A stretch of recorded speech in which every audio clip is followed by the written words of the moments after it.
G'day guys, Rearvid's back again, this time covering something that I have wanted to do for a while, and I don't know why I hadn't done it prior, because I'm a huge fan of the works of the masterful Mario Bava. I was first introduced to his work via the SBS TV station here in Australia, where they screened Blood and Black Lace, which is his 1964 giallo. As far as I know, it's the first giallo, but knowing me, I'm probably wrong.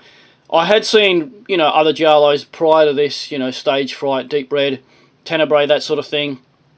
But I hadn't really, at that time, seen Mario Bava's stuff, to be honest. And honestly, the guy paved the way for the likes of Fulci and Dario Argento. I mean, his work is absolutely superb.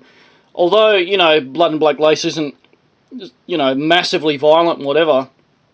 I guess for the time it was, 1964 you're talking here. But his use of, I don't know, the cinematography in his films, the use of his lighting that, others sort of later used, Dario Argento being one, he sort of used that, very, very colourful lighting schemes throughout films and whatnot, and Mario did it fantastically, and Blood and Black Lace highlights that. I mean, he really did a great fucking job on this film, and the Arrow package is absolutely superb. I mean, I completely adore the jazzy little lounge soundtrack to this as well. Beautiful women.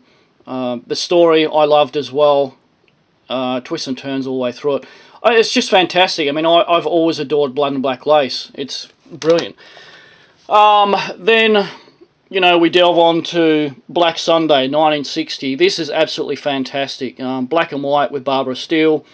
And yeah, look, again, for a film from 1960, I guess it kind of pushed the boundaries. I mean, particularly when that nail-laden mask is hammered onto Barbara Steele's face at the start. I don't know, I mean, it's pretty out there for something of the time. It is fucking, I don't know, like I say, it is pretty violent, and I'm pretty sure viewers would have been reasonably shocked back in the day. And yeah, I don't know. Again, Arrow have done a massive, fantastic job on this. The print quality is fantastic. I mean, yes, it's black and white, but man, it's really something else. There's a few different cuts on this. There's the US release, the Italian release, and there's a disc of extras, so it's really something to have. Again, fantastic. I mean, the atmosphere, direction, performances, everything on Black Sunday is absolutely top shelf, and I cannot recommend Black Sunday enough. Here's one I'd wanted to see for, you're talking 20 years, Kaltiki, the Immortal Monster, and this is a pair-up of Ricardo Frida. I absolutely adore his work as well. Murder Obsession is fantastic. And Mario Bava, they both teamed up to do this. And this is 1959. And again, for its time, it is actually quite violent, considering the age that it was made. And I loved it. Was it worth the 20-year wait? Well, to me it was. I mean, I absolutely adored this. I mean, the first time I got to see it was, like 2 years ago. And yeah, I mean, some of the scenes, the underwater scenes and whatever, just blew me away. I was mesmerised by the fucking thing. Bay of Blood, another Mario Bava giallo, if you will, but it's very, very gory, as you guys know. A lot of the death scenes in that were, arguably later replicated in the Friday the 13th films. The fucking hatchet in the head, the wheelchair person. The skewering in the bed, a few other scenes. I mean, you guys know the whole deal behind it. And again, I loved it. I mean, people cite this film as being pretty boring and whatnot, and I've never found it to be that.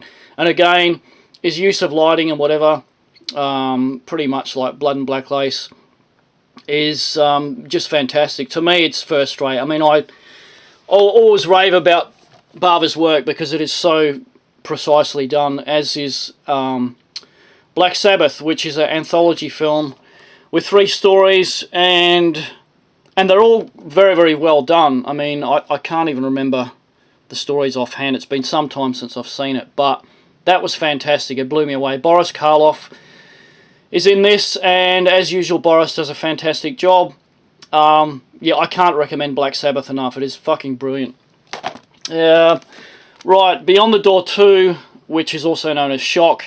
I have recollections of that have been quite tedious and boring, but guys, I haven't seen this for like 20 years, and I really, really need to go back into watching this. I probably won't do it via video, because I won't appreciate the film, so I'm going to get Blu-ray or DVD or whatever's out these days of this. As I say, this is usually known as Shock.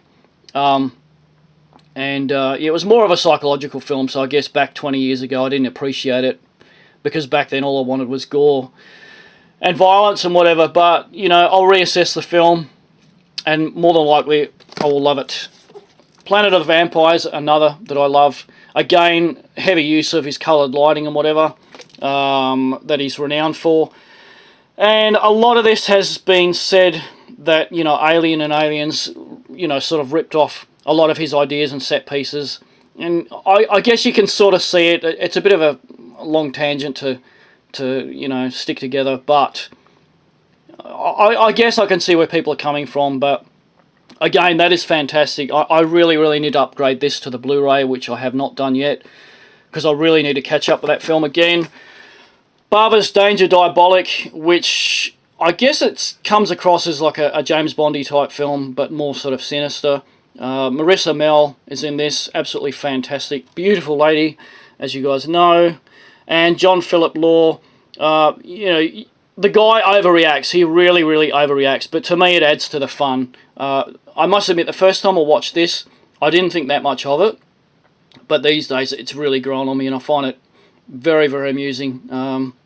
I don't know if there's a Blu-ray of this out yet. If there is, I'm going to upgrade, because I really do like that one as well. Now, Lisa and the Devil and House of Exorcism, there's two different cuts of the same film. I can't remember specifics now, I'm sorry guys, but again, it's films that I have not seen in 20 years, and I really, really need to get my shit together and get back and delve into those, because I really do love Telly Savalas, and again, as I keep saying, Mario Bava's work I absolutely adore, so I need to get my ass into gear and put that on again. Yeah, look, it's just been too long since I've seen it to give too many thoughts on that one. Kill Baby Kill was absolutely fantastic. Again, I have not seen this in a long time. This was 1966, and I do remember having really good fond memories of that. This is still sealed. I only got this in about 2 weeks ago. I may even kick that on tonight, to be honest. But as I say, I do remember that was very, very well done. The last one I have, and I am missing a lot of Bava films, but the last one I have here is $5 for the August Moon. And yeah, this badly needs an upgrade as well to the Blu-ray, which I haven't done. Another Giallo. Now again, this was not superly filled with on-screen violence and whatever, but what it lacked in that made up for in the cast, the direction, again the lighting that he's renowned for, as I keep saying. And I really, really loved the story. I really did. Which is surprising for me, because I usually get pretty bored in that if a film isn't filled with enough violence and action and whatever, I do get a bit bored with them, but I found that very, very good. I guess, like I say, I'm just that much of a fan of Bava's work that, you know, his works fail to bore me. One thing that I need to mention, Black Sunday, his son Lamberto Bava made pretty much a remake of that, known as The Devil's Veil, also known as Demons 5, which I'm yet to see. From memory, it's only been released in Italian language. There is subtitled bootleggy versions around on DVD, which I may get hold of, because I do like Lamberto's work as well. So I may look into that. And like I say, there's a few Mario films that I do not have. Baron Blood I used to own. I want to go back and watch that again. I do not have it. Whip and the Body I've never seen. Hatchet for the Honeymoon, another classic, and sadly I must admit I have never seen it, along with The Evil Eye. And apparently The Evil Eye, from memory, it had John Saxon in it, and yeah, ashamedly I have not seen it. And Bava did do a few westerns as well. Again, I'm yet to get my hands on those. So, being such a massive Bava fan, I am actually quite ashamed at the sheer amount of his work that I do not own. But I'm going to rectify that pretty damn quickly. So that's about it, guys. That's all I have on hand. And, yeah, I mean, yeah, well, that's about it. So, I think we'll wrap it up, guys.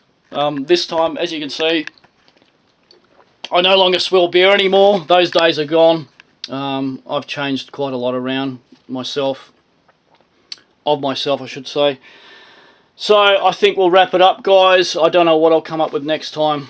I'm sure I'll come up with something. Maybe Dario Argento films or something like that, but we shall see.